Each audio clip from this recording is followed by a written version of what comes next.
જય હિન્દ મિત્રો, આજના આ વિડીયોમાં આપણે વાત કરીશું કે રેશન કાર્ડમાં ઈ કેવાયસી એરર. તો મિત્રો, જ્યારે પણ આપણે રેશન કાર્ડમાં ઈ કેવાયસી કરતા હોય ત્યારે તમને ઘણી જાતની છે તે તેમાં એરર જોવા મળતી હોય છે. તો આ એરર છે તેના દરેક પ્રોબ્લેમનું સોલ્યુશન છે તમને આજના આ વિડીયોમાં મળવાનું છે. તો આ વિડીયોને તમે સંપૂર્ણ જોજો અને આ વિડીયોને લાઇક કરજો, શેર કરજો અને આ ચેનલમાં નવા હોય અને ચેનલને સબસ્ક્રાઈબ કરેલી ન હોય તો ચેનલને તમે સબસ્ક્રાઈબ કરી લેજો.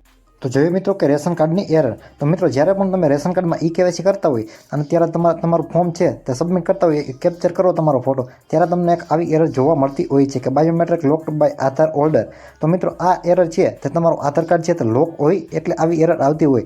તમે માય આધારની વેબસાઇટ છે તેમાં જે અને તમારું આધાર છે તેને અનલોક કરશો એટલે ત્યારબાદ આ એરર છે તે તેમાંથી નીકળી જશે. એટલે કે આધાર હોલ્ડર દ્વારા છે જે વ્યક્તિનું આધાર કાર્ડ હોય તેને બાયોમેટ્રિક છે તે તેની આધાર કાર્ડની પ્રોફાઇલ હોય તેમાંથી લોક કરેલું હોય ત્યારે આવી એરર આવતી હોય છે. તો તમારે તેને અનલોક કરાવવું પડશે. તે તમે તમારી જાતે પણ અનલોક કરી શકો અને આધાર કાર્ડનું સેન્ટર હોય ત્યાં પણ તમે તમારી આ આધાર કાર્ડ છે તેને અનલોક કરાવી દેશો એટલે આવી એરર આવશે નહીં. મિત્રો, વાત કરવામાં આવે તો રેશન કાર્ડમાં ઈ કેવાયસી કરતા હોય ત્યારે તમને આ પ્રકારે રેશન કાર્ડમાં જ્યારે તમે ફોટો પાડશો ત્યારે આ પ્રકારની એક એરર જોવા મળશે કે 3001 લખેલું હશે અને ત્યારબાદ CIDR service is not available.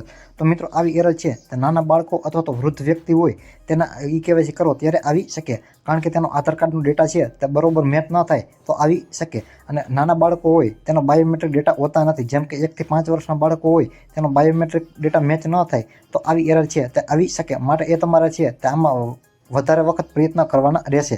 અને જો તમારે આ એરરનું તેમ છતાં પણ સોલ્યુશન ન થાય તો તમારે આધાર કાર્ડમાં તેનું બાયોમેટ્રિક અપડેટ કરાવી અને ત્યારબાદ છે તે રેશન કાર્ડનું ઈ કેવાયસી કરવાનું વાત કરવામાં આવે તો રેશન કાર્ડની આ એક એરર છે કે application is not allowed to run on this device due to low resource. તો મિત્રો, આ એરર આવવાનું કારણ એ છે કે તમારા મોબાઈલની કેપેસિટી છે તેમાં આ એપ્લિકેશન સપોર્ટ કરતી નથી. દાખલા તરીકે તમારે આધાર ઈ કેવાયસી કરો જ્યારે રેશન કાર્ડમાં ત્યારે તમારે આધાર ફેસ RD એપ્લિકેશન છે તે તમારા મોબાઈલમાં ઇન્સ્ટોલ હોવી ફરજિયાત છે. જ્યારે પણ તમારે આ મોબાઈલની અંદર આધાર ફેસ RD એપ સપોર્ટ નહીં કરે તો તમને આ પ્રકારની એરર જોવા મળે છે. તો મિત્રો, આધાર ફેસ RD એપ્લિકેશન છે તે અમુક એન્ડ્રોઈડના વર્ઝન નક્કી કરેલા હોય છે કે 7, 8 અથવા તો 8થી ઉપરના એન્ડ્રોઈડના વર્ઝન હોય એ જ મોબાઈલને સપોર્ટ કરશે અને તેમાં પણ રેમ જે તે નક્કી કરેલી હોય છે. તો તમારો મોબાઈલ છે તે વધારે રેમવાળો હોય અને એન્ડ્રોઈડનું વર્ઝન છે તે ઊંચું હશે તો તમને આ એરર છે તે જોવા મળશે નહીં. માટે તમારા મોબાઈલમાં સપોર્ટ નથી કરતી તો તમારે અન્ય મોબાઈલમાં છે તે ટ્રાય કરવાની રહેશે. ત્યારબાદ મિત્રો, વાત કરવામાં આવે તો રેશન કાર્ડના ઈ કેવાયસીમાં તમને આવી આધાર કાર્ડની એરર જોવા મળશે કે unspecified error code received from Aadhaar server CIDR.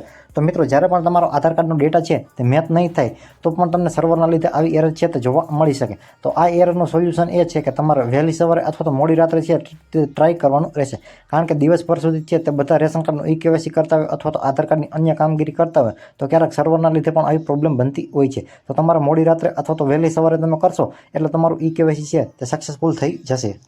ત્યારબાદની error જોવામાં આવે તો fail due to network related issue.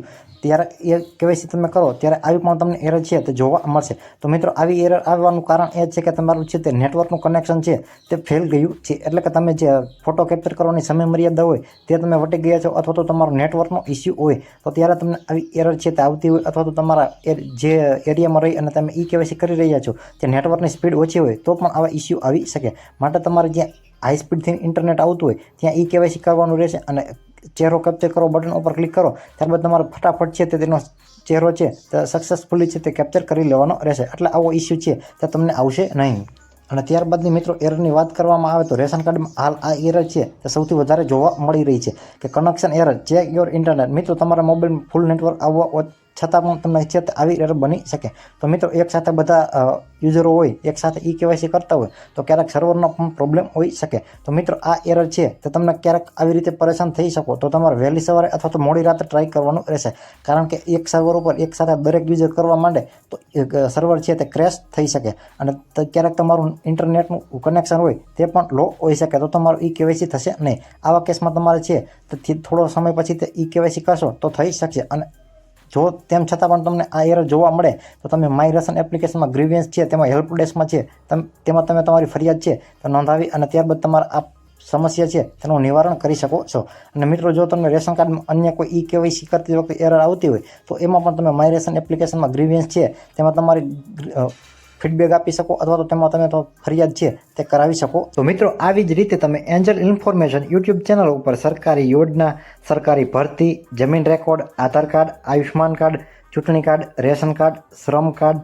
PAN card, driving licence, PM Kisan, i Khedut, digital Gujarat, ઈ સમાજ કલ્યાણ, ઓજસ સંબંધિત તથા અન્ય રસપ્રદ માહિતીસભર વિડીયો છે તે તમે આ ચેનલ ઉપર જોઈ શકશો. તેમજ અમારી આ યુટ્યુબ ચેનલના વિડીયોને તમે લાઇક કરી દેજો, શેર કરી દેજો અને આ યુટ્યુબ ચેનલને તમે સબસ્ક્રાઇબ નથી કરેલી તો અત્યારે જ આ યુટ્યુબ ચેનલને તમે સબસ્ક્રાઇબ કરી લેજો. તો મળીએ મિત્રો એક નવા વિડીયોમાં નવા ટોપિક સાથે. ત્યાં સુધી જય હિન્દ.